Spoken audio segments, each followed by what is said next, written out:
지난주 말씀을 잠깐 정리를 하고 또 오늘 말씀을 함께 나누려고 합니다. 왜냐하면 지난주 말씀과 오늘 말씀이 결코 이렇게 다르지 않습니다. 비슷한 부분이 있지요. 지난주 설교는 이렇습니다. 인간은 율법의 행위로 의롭다 인정을 받을 수 없다는 것입니다. 인간이 어떠한 율법, 법을 행함으로 의롭다 인정을 받을 수 없는데, 왜냐하면 인간은 무능하고 무능력하기 때문에, 무지하기 때문에 옳은 것을 세울 사람이 없습니다. 법대로 사는 사람이 없습니다. 헌법이 있고 규범이 있고 여러 가지 교통법이 있고 여러 가지 기타 법이 있지만 그 법을 온전히 지킬 사람도 없지요. 그리고 그 법이 무엇이 옳은지도 모르고, 옳은 것을 알아도 어떻게 해야 되는지를 모르고, 안다고 해도 온전히 행할 수 없습니다. 이 말은 무엇입니까? 옳은 게 무엇인지 잘 모릅니다. 그리고 옳은 것이 무엇인지를 알아도 어떻게 살아야 될지를 모릅니다. 그런데 어떻게 살아야 될지는 아는데 막상 살려고 하니까 그 마음대로 살지 못하게 되는 거죠. 온전히 할 수 없는 것입니다. 그래서 율법은 우리가 지킬 수 없이, 단지 율법은 내가 이렇게 죄 많은 사람이구나, 내가 죄를 짓고 살고 있구나 라고 하는 것들을 드러내고 깨닫게 하는 것이지요. 인간은 이렇게 율법의 행위로는 어떠한 모습으로든 자기를 의롭다고 잘 인정할 수 없습니다. 인정받을 수도 없지요. 근데 인간을 의롭게 하기 위해 하나님은 한 의를 나타내셨습니다. 인간을 의롭게 할 한 의는 예수님이지요. 예수님은 죄가 없으십니다. 그리고 예수님은 올바른 것을 완벽하게 세우시는 분입니다. 예수님의 의로움은 인간의 무지나 인간의 무능을 해결해 주십니다. 그리고 예수님이 주신 의로움은 값없이 주는 거죠. 이 땅의 많은 인간들은 무지하고 무능하기 때문에 옳고 그름을 알 수도 없고 옳고 그름을 안다고 해도 행할 수 없습니다. 그런데 예수님이 오셔서 그 예수님의 오심 때문에 인간의 무지와 무능을 알게 되고 행할 수 있는 능력까지 주십니다. 근데 그걸 값없이 주셨죠. 그것이 예수님의 의로움이시죠. 죄인된 인간은 의롭게 하신 하나님은, 죄인된 인간을 의롭게 하신 하나님은 의로우십니다. 왜냐하면 하나님은 아무것도 할 수 없는 인간을 위해 예수님을 보내주셨습니다. 그게 하나님의 의로움이죠. 예수님이 인간의 과거, 현재, 미래의 모든 죄를 해결하셨습니다. 왜냐하면 인간은 과거에도 죄를 해결할 수 없고 지금도 죄를 해결할 수 없고 그리고 미래에도 자신의 하나님의 법으로 그 죄를 해결할 수 없는 존재이기에 예수님 때문에 과거, 현재, 미래의 모든 죄를 해결해 주셨죠. 이게 하나님의 의로움입니다. 그런데 이런 하나님의 의로움은 차별이 없습니다. 저와 여러분들에게만 구원을 받은 게 아니라 이 땅에 하나님을 믿지 않는 자들에게도 하나님은 지금도 계속 구원하시려고 복음을 증거하고 사람을 보내서 그들을 의롭게 만드시기 위해서 하나님은 지금도 전도라는 걸 하십니다. 그게 하나님의 의로움이시죠. 그리고 하나님의 의로운 행위로 인간은 구원을 얻게 되어집니다. 율법이 아닙니다. 하나님의 의로우신 때문에, 하나님이 예수님을 보내셨기 때문에 인간은 구원을 받은 거고, 그 구원을 받은 것은 율법, 법을 지켜서가 아니라 예수님 때문임을 우리는 알아야 되는 거죠. 이게 하나님의 의로우심입니다. 그렇다면 이제 인간은 하나님 때문에, 예수님 때문에 너는 의로운 자야, 예수님의 의로움이 너의 의로움이 됐고 예수님의 지혜가 너의 지혜가 됐고 예수님의 능력이 너의 능력이 됐으니 너는 의로운 자야 라고 하는 것을 인정받았습니다. 그렇다면 이제 우리가 해야 될 일은, 우리가 의로운 자라고 하는 인정을 받았다면 증명해 보여야 됩니다. 그게 오늘 3장 몇 절입니까? 26절의 이야기지요. 3장 26절 한번 읽어봅니다. 시작. 오직 자기의 의로우심을 나타내사 자기도 의로우시며 또한 예수 믿는 자를 의롭다 하려 하십니다. 우리가 예수님을 믿음으로 우리가 의롭다 인정을 받았다면 이제는 예수님의 의로움을 가진 자임을 우리의 삶에서 보여줘야 됩니다. 근데 여기서 의로움은 이런 겁니다. 올바른 것이고 공정한 것이고 선한 것이고 친절한 것이고 긍휼을 베푸는 것이고 성실한 것이고 정직한 것이고 사랑하는 것입니다. 그게 하나님 앞에 속한 의로움인 거죠. 그리고 예수님은 이 의로움을 행하셨습니다. 그래서 예수님은 바로 잡아주셨죠. 마태복음 5장을 보게 되면 예수님이 산상 위에서 제자들을 데리고서 말씀을 가르칩니다. 말씀을 가르칠 때 이렇게 말합니다. 율법에는 이렇게 기록되어졌지만 하나님은 이렇게 말씀하셨고 너희들이 이렇게 이해했지만 내가 이것을 너에게 다시금 풀어준다라고 말하면서 율법을 새롭게 해석하는 말씀이 마태복음 5장의 이야기입니다. 여러분, 예수님의 제자들은 유대인들이었습니다. 유대인들은 조상 때부터 부모에 의해서, 할아버지와 부모에 의해서 하나님의 율법을 배워왔습니다. 그리고 율법을 암송까지 했습니다. 그런데 그 암송과 그 말씀이 예수님이 볼 때에는 올바르지 않은 게 있는 거죠. 그래서 뭐라고 말합니까? 옛날 구약에 보면은 너희들이 누가 네 오른밤을 때리면 너도 똑같이 오른밤을 때려. 이는 이로 갚고 그 갚으란 이게 있잖아요. 내가 다시 얘기한다. 원수를 내 몸처럼 사랑해라. 전에는 복수하라고 구약성경에 기록되어졌는데 주님께서는 이걸 재해석하십니다. 원수를 사랑하라고 하는 마음으로 다시금 주님은 가르치십니다. 바로 잡아주시오. 유대인들이 율법을 알고 있고 율법을 해석하고 있는 이 잘못된 걸 예수님이 오셔서 바로 잡아주십니다. 그래서 제자들에게 잘못된 말씀을 알고 있는 걸 바로 잡아주는 역할을 하는 것이 예수님이었고 다시 복음을 가르치는 것을 보게 되어지는 거죠.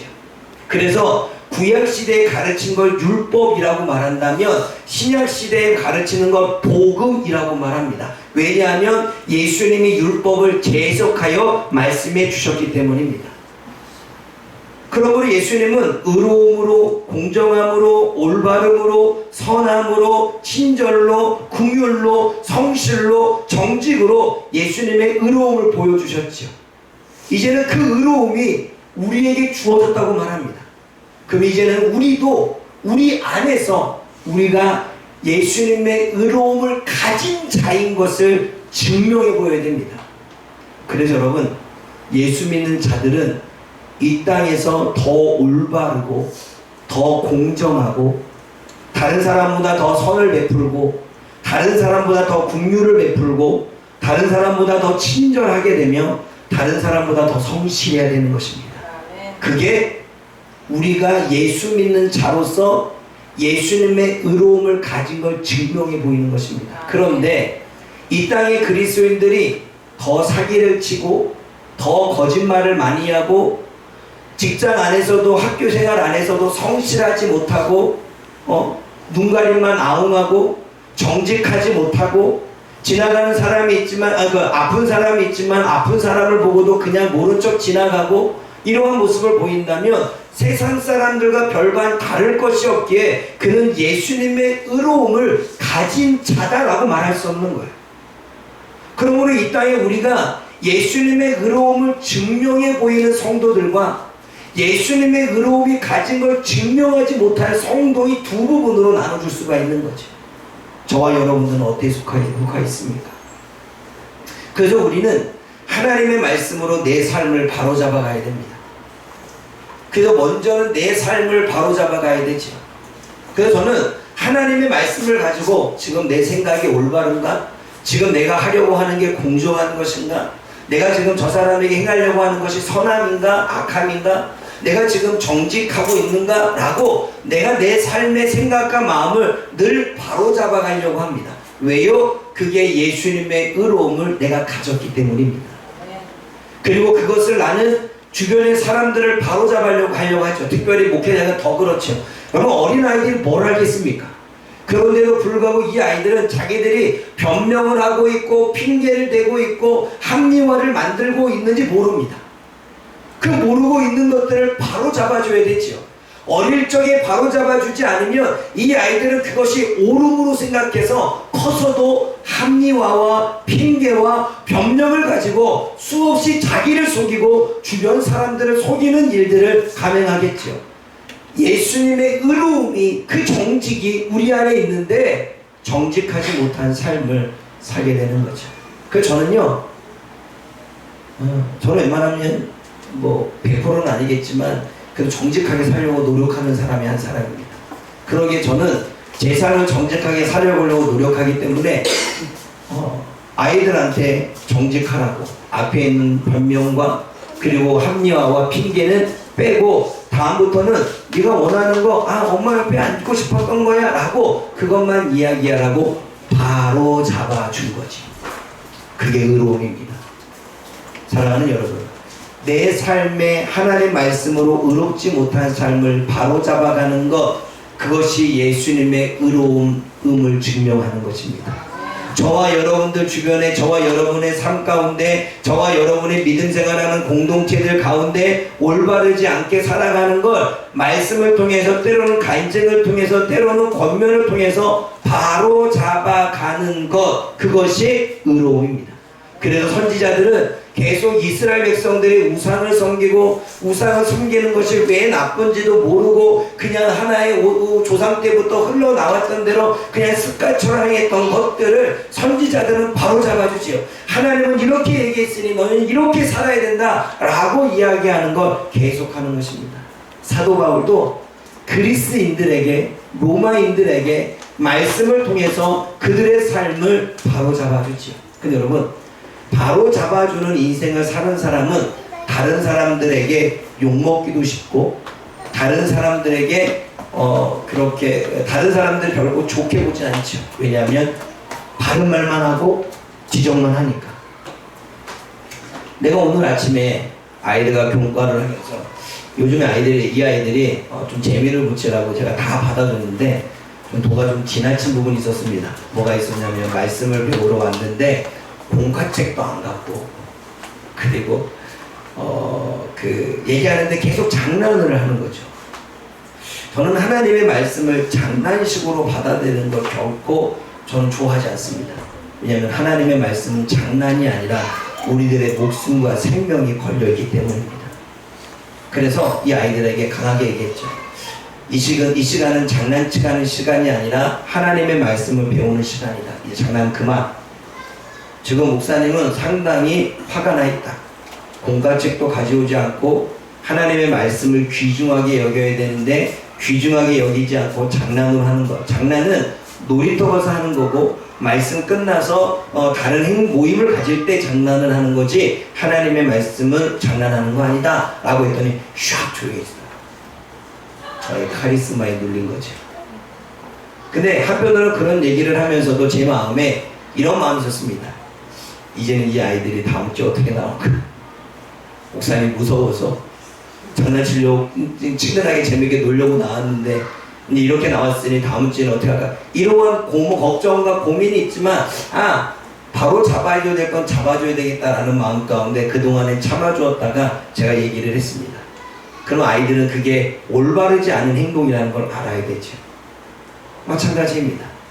저와 여러분들의 삶 가운데 무수히 예수님의 의로움을 가졌다는 걸 인정을 받았는데 과연 나는 예수님의 의로움을 인정받은 자로서 나는 증명을 어떻게 하고 있습니까? 여러분의 가정에서, 여러분의 개인적인 삶에서, 여러분들의 직장생활 안에서 어떻게 저와 여러분들은 올바르고 공정하고 선하고 친절하고 긍휼을 베풀고 성실하고 정직하며 사랑을 베푸는 이러한 의로움을 증명해 보이고 있습니다. 로마서 3장 26절은 우리가 의로움을 가졌다는 걸 알 수 있는 이유는 그 의로움을 가진 자는 증명하며 산다는 거예요. 그래서 예수님을 믿는 사람들은 예수님을 믿은 것으로 끝나는 게 아니라 증명해 보여야 됩니다. 내가 예수 믿는 사람임을 증명해야 되고 내가 예수 믿는 사람으로서 구원받은 백성임을 증명해 보여야 되고 내가 정말 예수님을 믿는 사람인지를 증명해 보여야 됩니다. 그것은 곧 예수님이 가진 의로움을 우리의 삶에 그대로 나타내려고 하고 노력하려고 하는 것이죠. 사랑하는 여러분, 증명하며 살아가기를 주님의 이름으로 부탁을 드립니다. 오늘 본문은 네 가지의 질문으로 말씀을 전하고 있습니다. 네 가지의 사도 바울은 성도들에게 질문으로 시작하는데, 먼저 어떠한 질문을 합니까? 27절 말씀 읽어볼까요? 27절 시작.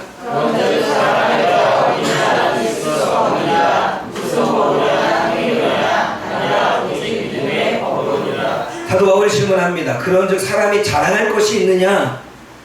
자신이 율법으로도 그 구원을 받은 게 아니고 율법으로 의롭게 된 게 아닌데 그 율법을 해놨다고 해서 자랑할 게 어디 있느냐? 라고 말할 때 전혀 없습니다 하고 대답합니다. 또 질문합니다. 무슨 법으로 의롭게 됩니까? 행위의 법으로 됩니까? 아닙니다. 오직 믿음의 법으로 됩니다. 믿음 외에는 아무런 의로움도 받을 수 없습니다 라고 예수님이 세운 법, 믿음 외에는 될 수가 없다라고 말합니다. 그리고 또 질문하지요. 29절의 이야기입니다. 29절 읽어봅니다. 시작. 하나님은 다만 회개하는 이시라.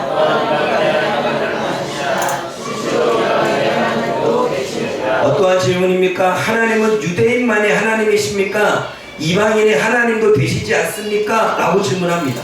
그랬더니 그렇습니다. 이방인의 하나님도 되십니다. 유대인에게만 하나님이 아니라 이방인들에게도 하나님이 되십니다 라고 사도 바울은 이야기를 하죠. 그러면서 이야기를 하는 게 무엇입니까? 하나님은 한 분이십니다 라고 하는 말씀을 28절에 30절에 이야기를 합니다. 30절 말씀 읽어봅니다. 시작.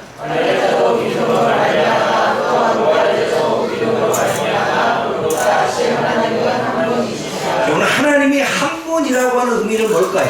제가 이 의미를 묵상을 하면서 몇 가지를 내가 고민하고 생각했습니다. 하나님이 한 분이라고 하는 건 하나님의 말씀, 하나님의 명령은 하나라는 거예요. 또 하나님의 율법, 하나님이 세우신 법도 하나라는 것입니다. 하나님이 주시는 구원의 길도 하나라는 것입니다.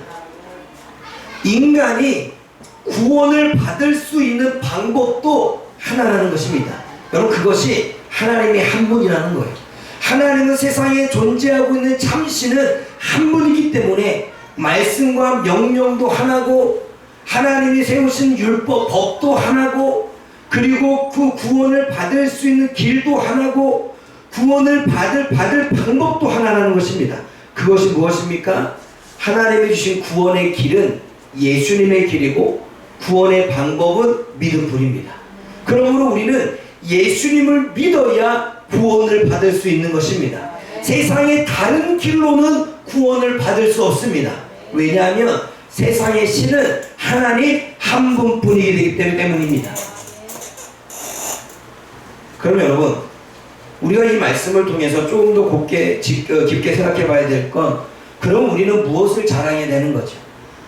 오늘 본문의 말씀에 이야기합니다. 그런즉 자랑할 데가 어디 있느냐? 인간은 자랑할 데가 없다는 것입니다. 그럼 우리는 무엇을 자랑해야 됩니까? 성도는 무엇을 자랑하며 살아야 됩니까? 자랑할 것이 하나도 없다고 말하는데 그럼 무엇을 자랑해야 될까요? 그래서 인간이 자랑하지 말아야 될 것과 자랑해야 될 것을 간단하게 이야기를 나누려고 합니다. 여러분, 인간이 자랑하지 말아야 될 것은 내일 일을 자랑하지 말아야 됩니다. 내일 일이라는 건 장래의 일, 미래의 일, 우리가 오늘을 살고 있다면 내일, 미래, 후에 나타날 이 모든 하루를 자랑하지 말라라고 말씀하십니다. 왜 그럴까요? 여러분, 잠언서 27장 1절과 2절 말씀을 한번 읽어보겠습니다. 읽어봅니다. 시작. 내일을 자랑하지 마십시오. 하루 사이에 무슨 일이 생길지 모릅니다. 자랑하지 말고 남에게 칭찬을 하도록 하십시오. 칭찬은 남에게 주는 것이 제일 필요한 것이 아닙니다. 뭐라고 말합니까? 내일, 미래, 장래를 자랑하지 말라고 말합니다. 왜냐하면 내일 자신이 살아있을지 죽을지 모른다는 거예요. 생명의 주권은 하나님께 있는데 내가 내일 살 것처럼 생각해서 내일 계획을 세우는 것조차가 하나님을 볼 때는 교만일 수 있다는 거죠. 또 내일 자신이 뜻하는 삶이 이루어질지, 내가 원하는 삶이 이루어지고 내가 가고 계획했던 것들이 이루어질지 아무도 모른다는 거예요. 인생의 주권은 하나님께 있고 계획의 주권도 하나님께 있습니다. 여러분, 잠언서 16장 9절 말씀 읽어보겠습니다. 시작.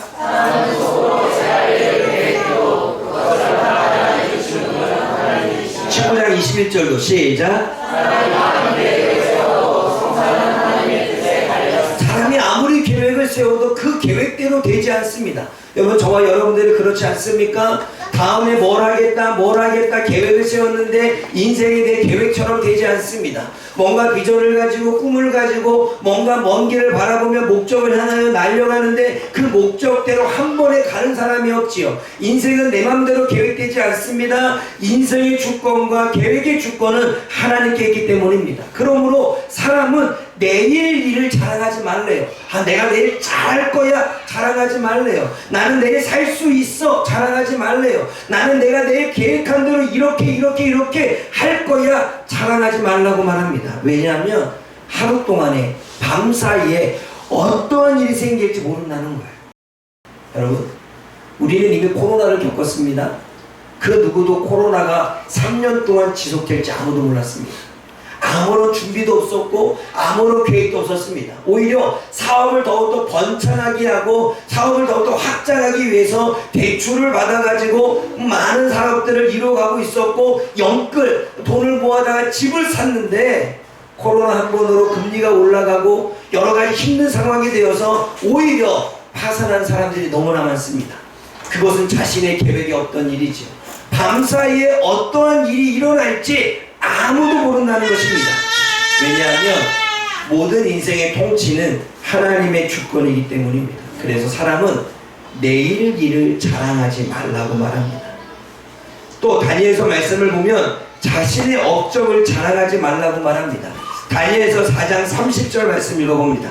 우리가 묵상하는 내용이죠. 읽어봅니다. 시작. 왕이 말하기를 이 큰 바벨론은 내가 능력과 권세로 건설하여 나의 구성으로 삼고 이것으로 내 기업의 영광을 나타낼 것이 아니라 하셨더니. 느부갓네살 왕이 바벨론을 세우고 바벨론을 땅을 점령해서 확장을 시키고 건축을 하고 군대를 세우고 조공을 받아서 부하게 되어졌습니다. 그래서 자신이 이것을 세웠다고 금신상까지 세우면서 높임을 받았고 신으로 대우를 받았죠. 그런데 한순간에 왕위에서 내려옵니다. 그때 다니엘이 이야기합니다. 왕이 지금 이룬 것은 당신이 한 게 아니라 하나님이 하셨다는 사실을 인정하고 깨달으면 다시 그 자리에 올라갈 수 있을 겁니다 라고 다니엘이 꿈을 해석해 주지요. 느부갓네살 왕은 자신이 이룬 업적이라고 생각했지만 자신이 이룬 업적이 아니라 하나님이 이루도록 도와주신 업적이었다는 사실입니다. 여러분, 인간은 무능하고 무지한 존재이기에 공적이 없습니다. 업적이 없습니다. 인간이 세운 모든 업적은 하나님이 주신 지혜로 행한 것입니다. 이것을 인정하는 것이 너무나 중요한 거지요. 여러분, 시편 104편 말씀 한번 읽어보겠습니다. 시작. 여호와여, 주께서 하시니 어찌 아는지요. 주께서 주의 그들을 알아 지으셨으니 주께서 지으신 것들이 땅에 가득하나이다. 하나님이 이루신 업적이 어떻게 많으십니까? 라고 말할 때 하나님은 세상을 창조한 것뿐만 아니라 문명을 발달시키는 데 있어서 또 나무를 별들을 관장하고 또 빌딩들을 세우고 비행기가 날아다니게 하고 차가 다니게 하는 이 모든 업적은 하나님이 지혜를 주셔서 이루신 업적이라는 사실을 우리는 깨달아야 됩니다. 잠언서 2장 6절 말씀 읽어봅니다. 시작. 대저 여호와는 지혜를 주시며 지식과 영설을 그 위에서 내시니며. 하나님이 지혜를 주셨기 때문에 이 땅의 많은 사람들이 지금의 이러한 문명을 발전시킬 수 있었기에 이것은 내가 이룬 업적, 인간이 이룬 업적이 아니라 오히려 하나님이 이루신 업적이지요. 바벨론에 탑을 세워놓고 바벨탑을 세워놓고 자신의 이름을 내려고 공을 내세우려고 업적을 내세우려고 했는데 하나님이 한순간에 바벨탑을 무너뜨렸습니다. 그것은 인간의 업적이 아니라 하나님의 업적인데 사람의 이름을 내려고 하니까 하나님이 무너지게 한 거지. 느부갓네살이 이룬 건 느부갓네살이 이룬 게 아니라 하나님이 이룬 것인데 그것을 자신의 공을 돌리려고 하니까 하나님이 왕위에서 내려오게 하신 거죠. 그러기에 인간은 하나님이 주신 지혜가 없으면 아무것도 할 수 없습니다. 그러기에 인간은 업적도 공적도 하나님이 주신 지혜로 이룬 것이기에 하나님 앞에 자랑할 수 없는 거죠. 여러분, 이거 우리가 확실히 해야 우리는 하나님 앞에 우리의 어떠한 존재인지를, 하나님과 나와의 관계를 바로 세워갈 수 있죠. 마지막으로 우리가 또 하지 말아야 될 자랑은 무엇입니까? 고린도전서 1장 29절인데 아무도 하나님 앞에 자랑할 수 없다고 말합니다. 우리 한번 읽어보겠습니다.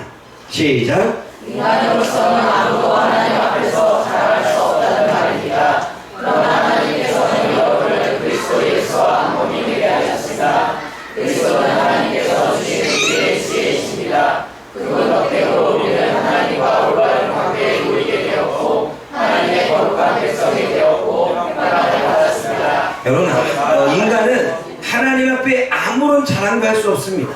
왜냐하면 인간이 하나님으로부터 시작 존재했습니다. 인간은 하나님으로부터 탄생했고 하나님으로부터 존재하고 하나님으로부터 생명을 얻어서 이 인생을 시작했습니다. 그게 창세기 1장 26절과 27절의 이야기죠. 우리 한 번 더 읽어봅니다. 크게 읽습니다. 시작. 하나님이 이르시되 우리의 형상을 따라 우리의 모양대로 우리가 사람을 만들고 그들로 바다의 물고기와 하늘에서와 가시와 온 땅과 땅에 있는 모든 것을 다스리게 하자 하시고 하나님이 자기 형상 곧 하나님의 형상대로 사람을 창조하시되 남자와 여자를 창조하시고. 저와 여러분들이 이 땅에 존재하는 건 하나님 때문입니다. 저와 여러분들이 이 땅에서 생명을 가지고 살아가는 건 하나님 때문입니다. 저와 여러분들이 오늘 지난밤에 죽지 않고 오늘 살아서 하나님 앞에 예배하는 것조차도 하나님의 능력인 줄 믿습니다. 그러므로 여러분, 하나님 앞에 자랑할 수가 없다는 거예요. 고린도전서 1장 29절과 31절을 다시 보여주십시오. 고린도전서 1장 29절과 31절에 인간은 하나님의 지혜와 하나님의 의로움과 하나님의 거룩함으로 해방되었다고 말합니다. 하나님의 의로움 때문에, 하나님의 지혜 때문에, 하나님의 거룩함 때문에 해방되어졌고 그러한 은혜가 인간에게 주어졌다고 말합니다. 그러게 여러분, 인간은 하나님과 예수님 없이 존재할 수도 없고 하나님과 예수님 없이 자유와 해방을 누릴 수도 없습니다. 그러게 여러분, 하나님 외에 인간은 자랑할 것이 없는 거죠.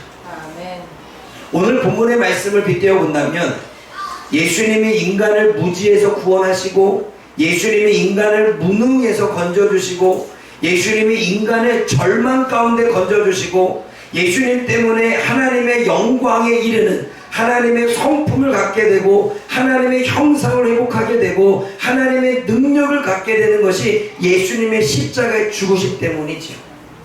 그 모든 것들이 하나님의 은혜고 예수님의 능력임을 이야기합니다. 그러면 이제 우리는 무엇을 자랑해야 됩니까? 성도는 내일 일도 자랑할 수 없고 그리고 우리들의 업적도 내가 이룬 것도 내가 대단해서가 아니라는 것을 우리는 자랑할 수 없고 또 우리가 하나님 앞에 자랑할 수 없다면 무엇을 자랑해야 됩니까? 하나님이 주신 지혜로 하나님을 아는 것을 자랑해야 됩니다. 예레미야 9장 23절과 24절 읽어봅니다. 시작. 여호와께서 이와 같이 말씀하시되 지혜로자는 그의 지혜를 사랑하지 말라. 용사는 그의 용맹을 사랑하지 말라. 부자는 그의 고함을 사랑하지 말라. 자랑하는 자는 이것으로 자랑할지니 곧 용사여 나라는 것과 나 여호와의 사랑과 정의와 공의를 땅에 행하는 자인 줄 깨닫는 것이다. 여러분, 하나님이 주신 지혜로 하나님을 아는 것을 자랑해야 됩니다. 삶 속에서 넌 하나님의 역사네. 삶 속에서 이거는 하나님의 일하셨네. 삶 속에서 하나님이 지금 이렇게 일하고 계시는구나. 이런 것들을 아는 것을 자랑하는 거예요. 다시 말해 육적으로 나는 오늘 뭔가를 이루어냈고 내가 뭔가를 샀고 어디 가서 뭘 먹었고 이게 아니라 내가 살면서 하나님을 더욱더 알아가는 것, 자랑하는 거죠. 그게 영적인 예민함입니다. 이 땅에서 우리가 어떻게 성공했느냐를 자랑하지 말고 내가 영적으로 어떠한 존재가 되어져 가고 있고 내가 어떻게 예수님을 알아가고 있는지를 자랑하라고 말씀하고 있는 것입니다. 왜냐하면 하나님을 사랑하십니다. 하나님은 사랑이시기 때문에 친절하고 자비롭고 온유하고 오래 참으시는데 하나님은 친절하시구나.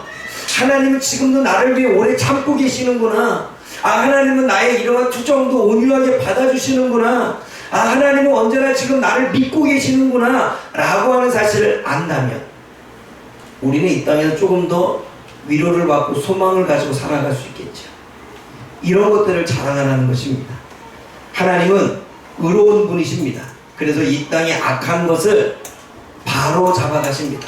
하나님이 지금 세상을 바로 잡아가고 계시네. 하나님이 지금 말씀으로 내 삶을 바로 잡아가시네. 하나님이 내가 말씀을 묵상하고 기도하고 성경 공부를 듣고 설교를 들을 때 나의 이 잘못된 생각을 바로 잡아가시네 라는 것들을 아는 것을 자랑하라는 거예요. 하나님은 뇌물로 판결을 굽지 않고 말씀으로 심판하는 분입니다. 그러므로 하나님은 뇌물을 받지 않고 공정하게 공의롭게 심판하시는 분임을 우리가 아는 것을 자랑해야 됩니다. 그럼 보세요. 세상에 불의한 자들이 있고 공정하지 못한 사람이 있습니다. 그런데 세상에 불의하고 공정하지 못한 사람을 하나님이 심판하시겠다고 말씀하십니다. 우리가 그 하나님을 안다면 우리는 하나님 앞에 기도하고 우리 대신에 하나님이 역사하시도록 주님 앞에 맡길 수가 있겠죠. 그러면 여러분 우리가 하나님을 아는 것을 자랑해야 됩니다. 또 우리가 무엇을 자랑해야 됩니까? 여호와 하나님의 업적, 하나님의 역사를 자랑해야 됩니다. 시편 34편 1절과 22절을 다 봐야 되는데 중간중간에 말씀만 보면 이렇습니다. 한번 읽어볼게요. 우리가 보여준 것만 읽겠습니다. 쭉 읽겠습니다. 시작. 내 영혼이 여호와를 사랑하니 공부하는 자들이 읽고 기뻐하리로다. 내가 여호와께 간구하매 내게 응답하시고 내 모든 두려움에서 나를 건지셨도다. 이 공부하는 자가 부르짖음에 여호와께서 들으시고 그의 모든 나라에서 구원하셨도다. 여호와의 천사가 주를 경외하는 자를 불러 지키시고 그를 건지시는도다. 여러분 오늘 이 본문의 말씀을 보면 하나님이 성도들의 기도를 들어주시고 응답해 주시는 것, 우리는 이걸 자랑해야 됩니다. 하나님은 모든 환난에서 성도를 건져주시는 것을 우리는 자랑해야 되지요. 하나님은 성도들을 불안과 걱정과 두려움 속에서 건져주시는 분임을 우리는 자랑해야 됩니다. 하나님은 안전하고 그리고 하나님을 안전히 여기고 의지하는 자에게 하나님의 부족함 없이 채워주시는 분임을 우리가 자랑해야 되는 것입니다. 하나님은 우리가 잘못된 길에서 벗어나서 옳은 길을 가도록 인도하신 분임을 우리는 자랑해야 되는 거지. 하나님은 마음을 상한 자를 위로해 주시고 치료해 주시는 분임을 우리는 자랑해야 됩니다. 하나님은 악인은 심판하고 의인은 건져주시는 분임을 우리는 자랑해야 됩니다. 우리가 자랑해야 될 것, 나를 통하여 하나님이 일하신 업적과 하나님의 역사를 자랑해야 됩니다. 또 우리가 무엇을 자랑해야 됩니까? 성도는 주 안에서 자랑해야 됩니다. 고린도후서 10장 17절과 18절 말씀 읽어봅니다. 시작. 사랑하는 자는 주 안에서 자랑하시리라. 올라의 저함을 받는 자는 자기를 칭찬하는 자 알고 우리 주께서 칭찬하시는 자니라. 여러분 여기서 주 안에서 자랑하는 건 주 안에서 주님 함께라고 하는 단어입니다. 다시 말해 주 안에서 자랑한다는 것은 주님 안에 있음을 자랑하는 거예요. 내가 예수님 안에 있음을, 예수님과 함께 있음을 자랑하라는 것입니다. 왜? 내가 예수님 안에 있고 예수님과 함께 있음을 자랑해야 됩니까? 내가 이룬 모든 업적은 내가 한 것이 아니라 내가 예수님 안에 있고 예수님이 함께 하셨기 때문에 도와주셨고 협력해 주셨고 능력을 주셨고 지혜를 주셨기에 이루신 업적이니까 하나님을 자랑하라는 거예요. 여러분 연기자들이 연기를 하고 상을 받고 난 다음에 뭐라고 고백합니까? 하나님께 영광을 이야기하죠.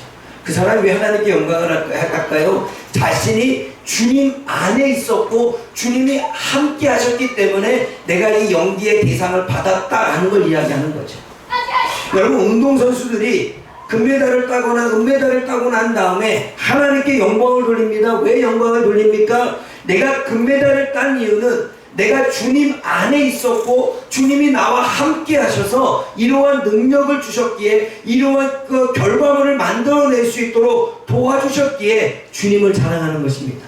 그러므로 여러분, 성도는 우리가 할 수 있도록 능력과 은혜를 주신 예수 그리스도를 자랑해야 됩니다. 저와 여러분들이 예수님 안에 있는 걸 자랑하고 예수님이 우리와 함께하고 있는 걸 자랑해야 되는 거죠. 내가 뭔가를 이루어냈으면 나는 똑똑해, 이게 아니라 하나님이 나에게 지혜를 주셨기 때문에 내가 이거를 해결했네. 내가 뭔가 문제를 풀 때에도 뭔가 문제가 꼬였는데 고민하다가 풀었어요. 그러면 난 역시 천재야. 이것보다는 내가 고민하고 있는데 성령님께서 나에게 지혜를 주셔서 내가 이 문제를 풀었네. 근데 여러분, 내가 문제를 풀어갈 때 내가 뭔가 막히는 게 있을 때 성령님께 답을 구한다면 성령님이 그 문제를 풀어주겠죠. 다니엘이 그랬습니다. 다니엘이 뭔가 인생에 어려운 문제가 생겼습니다. 정치적으로 공격을 받고 있습니다. 그러니 정치적으로 공격을 받고 있는데 전면전으로 나갈 것인지 아니면 피할 것인지 자신이 갈 바를 알지 못할 때 하나님 앞에 의지하며 기도했습니다. 근데 하나님이 다니엘에게 응답해 주셨습니다. 다니엘은 그렇게 행했더니 하나님의 역사를 경험했습니다. 자신의 문제, 자신의 삶의 어려움을 하나님을 통해서 하나님이 주시는 지혜로 해결한 거죠. 지금의 인간관계 문제도, 지금의 공부하는 문제도, 지금의 가정의 문제도, 지금 내 삶의 빚더미에 쌓여가는 문제도 하나님 앞에 기도하면 하나님께서 우리에게 답을 주시고 하나님 역사하십니다. 왜 그렇습니까? 우리가 주 안에 있고 주님이 우리와 함께 하시기 때문입니다. 그래서 우리는 주님을 자랑해야 되는 거죠. 마지막으로 우리가 또 무엇을 자랑해야 됩니까?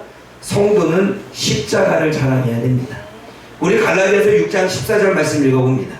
시작. 그러나 우리에게는 우리 주 예수 그리스도의 십자가에 결코 자랑할 것이 없으니 그리스도로 말미암아 세상이 나를 대하여 십자가에 못 박히고 내가 또한 세상을 대하여 그러하니라. 여러분, 성도는 예수님의 십자가의 사건으로 사탄의 소에서, 사탄의 노예에서, 사탄의 장난감에서 벗어나 하나님의 자녀와 백성이 되어졌습니다.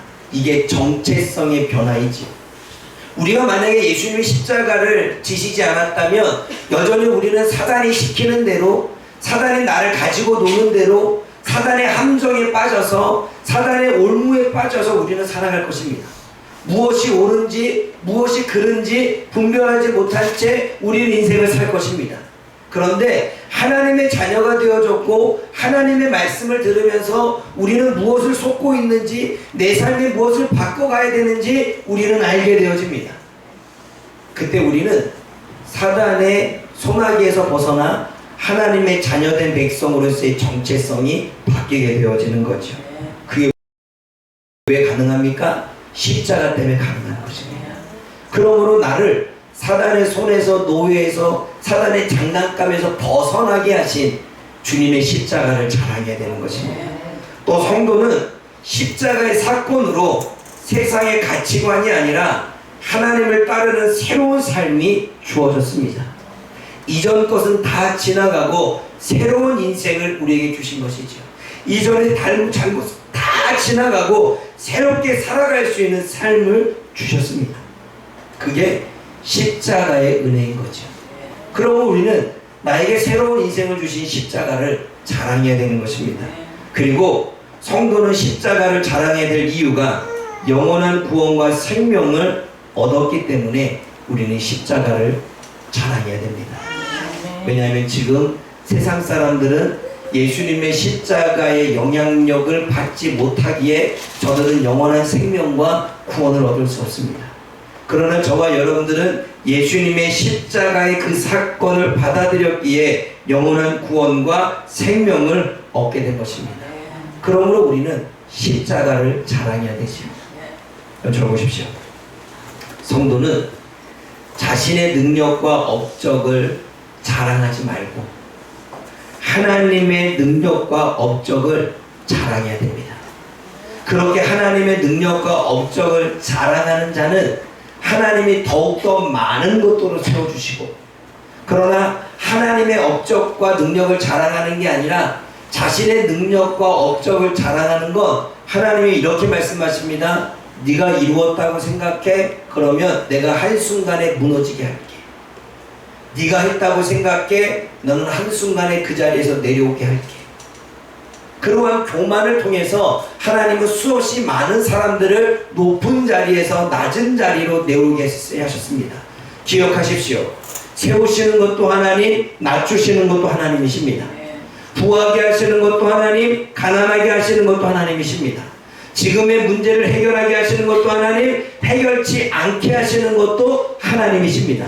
이 모든 것들은 하나님의 주권과 능력이 달려 있습니다. 그러므로 여러분, 자꾸 내가 이룬 업적으로 교만해져서 나를 내세운다면 그의 인생은 자꾸 꼬여만 갈 것입니다. 그러나 이 모든 것들이 하나님이 이루신 업적이고 능력임을, 내가 뭔가 나를 통해서 무엇인가를 하셨지만 이것은 하나님이 하셨다라고 하는 하나님 앞에서의 겸손함을 가질 때 하나님은 더욱더 형통한 은혜를 베풀어 주실 것입니다. 기억하십시오. 성도는 무엇을 자랑해야 될까요? 저와 여러분들은 무엇을 자랑하시며 사시겠습니까? 또 성도는 무엇을 증명하며 살아야 될까요? 저와 여러분들은 예수 믿는 자임을 이 땅에서 예수님의 의로움을 나타내므로 내가 하나님을 믿는 사람임을 증명해 보일 수 있기를 주님의 이름으로 부탁을 드립니다.